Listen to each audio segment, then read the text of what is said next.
Janasena political affairs committee సమావేశమైంది. ఎన్నికల వ్యూహాలు, అభ్యర్థుల ఎంపికపై ఈ సమావేశంలో చర్చించనున్నారు. పొలిటికల్ అఫైర్స్ కమిటీ సమావేశం తర్వాత స్క్రీనింగ్ కమిటీ భేటీ కానుంది.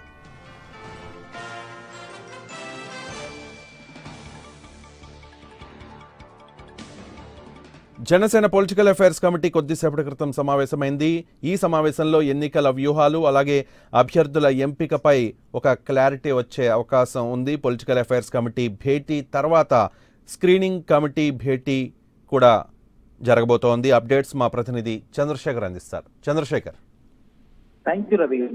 చెప్పాలని ఏదైతే జరుగుతుందో జనసేన పార్టీ ఆఫీస్ లో విజయవాడలో పొలిటికల్ అఫైర్స్ కమిటీ అట్లాగే స్క్రీనింగ్ కమిటీ సమావేశాలు జరుగుతున్నాయి. అయితే ఇప్పటికే మరికొద్ది సేపట్లో ఈ యొక్క పొలిటికల్ అఫైర్స్ కమిటీ సమావేశం ఏదైతే ఉందో అది ముగియబోతోంది. ఆ తర్వాత స్క్రీనింగ్ కమిటీ సమావేశం జరగబోతోంది. అయితే ఈ పొలిటికల్ అఫైర్స్ కమిటీకి సంబంధించి ఇప్పుడే గత కొద్దిసేపటి క్రితమే political affairs committee convener Madasu Gangadharam మీడియాతో మాట్లాడుతూ ఈ రోజు నుంచి ఎవరైతే నియోజకవర్గాల వారీగా అభ్యర్థులు జనసేన పార్టీ తరఫున పోటీ చేయాలనుకుంటారో వారందరి దగ్గర నుంచి దరఖాస్తుల స్వీకరణ కార్యక్రమం జరుగుతోంది.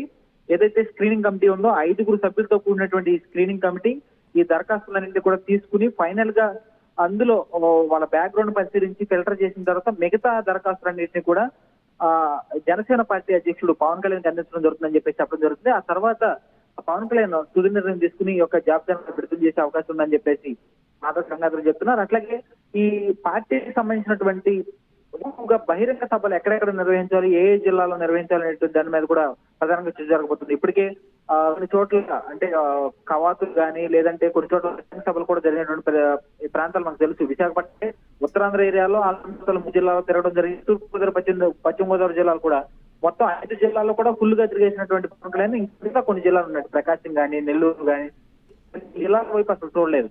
కాబట్టి జిల్లాల్లో ఎక్కువ బహిరంగ సభల మీద పవన్ కళ్యాణ్ దృష్టి పెట్టడం జరుగుతుంది. ఎందుకంటే నియోజకవర్గాల వారీగా అట్లాగే జిల్లాకి కనీసం 2-3 బహిరంగ సభలన్నా పెడితే పార్టీకి కలిసి పార్టీ సింబల్ కూడా జనాలకు వెళ్ళడానికి అభిప్రాయపడుతుంది. కాబట్టి వీళ్ళని త్వరగా ఈ యొక్క బహిరంగ సభల మీద కూడా పవన్ కళ్యాణ్ దృష్టి పెట్టే అవకాశం ఉంది. అట్లాగే ఈ తెలంగాణకి సంబంధించినటువంటి ఈసారి లాస్ట్ టైము అసెంబ్లీ ఎలక్షన్స్ ముందుకు రావడం చేత తెలంగాణలో అసెంబ్లీ కాన్స్టిట్యున్సీకి పోటీ చేయలేకపోయినటువంటి జనసేన పార్టీ ఈసారి పార్లమెంట్ కి తప్పనిసరిగా పోటీ చేయాలని చెప్పేసి పవన్ కళ్యాణ్ నిర్ణయం కూడా తీసుకోవడం జరిగింది.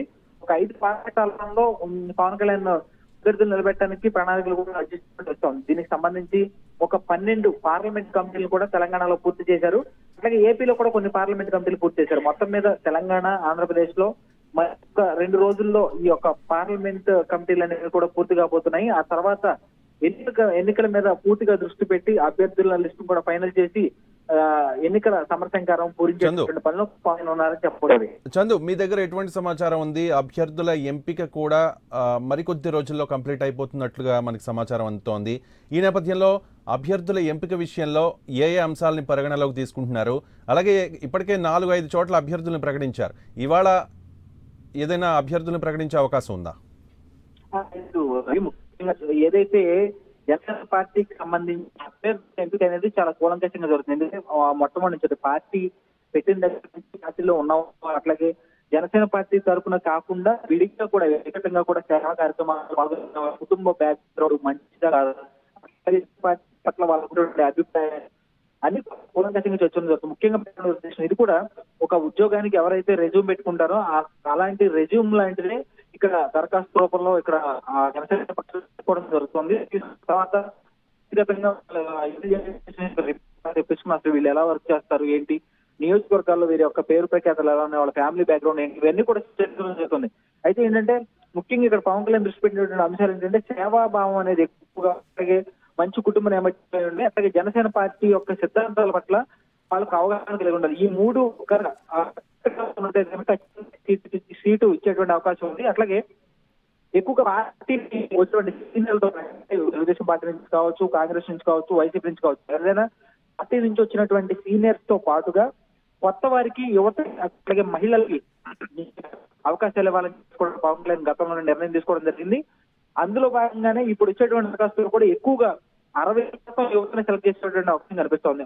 ఇప్పటికే తెనాలి నుంచి నారాయణ మనోహర్, అట్లాగే రాజేశ్వర్, అట్లాగే తోట చంద్రశేఖర్ ఇట్లా కొంతమంది సీనియర్లని ఆ టికెట్ వాళ్ళకి కేటాయించాలని, ఇక మీదట రానున్న రోజుల్లో నియోజకవర్గాల వారిగా కి సంబంధించినటువంటి ప్రాతినిధ్యం వహించేటువంటి మెయిన్ లీడర్స్ ఉన్నారు, వాళ్ళ పేర్లు కూడా త్వరలోనే బయట చేసే అవకాశం ఉంది. ఎందుకంటే మరి కొద్ది రోజుల్లో టీడీపీ తరపు నుంచి కానీ వైసీపీ తరపు నుంచి కానీ సీట్లు ప్రకటించేటువంటి అవకాశం ఉన్న పక్షంలో పవన్ కళ్యాణ్ కూడా దూకుడు పెంచి వీలైన త్వరగా యొక్క నియోజకవర్గాల వారిగా టికెట్లు ఖరారు చేస్తే వాళ్ళ నియోజకవర్గాల్లో వాళ్ళు పనిచేస్తున్నారు, జాగ్రత్తగా అక్కడ ముందుకు తీసుకెళ్తారు. కాబట్టి మరొక 2-3 రోజుల్లో ఈ యొక్క సెలక్షన్ కమిటీ నుంచి అభ్యర్థుల ఎంపిక పూర్తి పవన్ కళ్యాణ్ పంపిస్తే ఒక 1 గంటలో ఈ యొక్క ఫైనల్ లిస్ట్ అనేది బయటకు వచ్చే అవకాశం కనిపిస్తా ఉంది రవి మనకి. Thank you Chandu, thank you.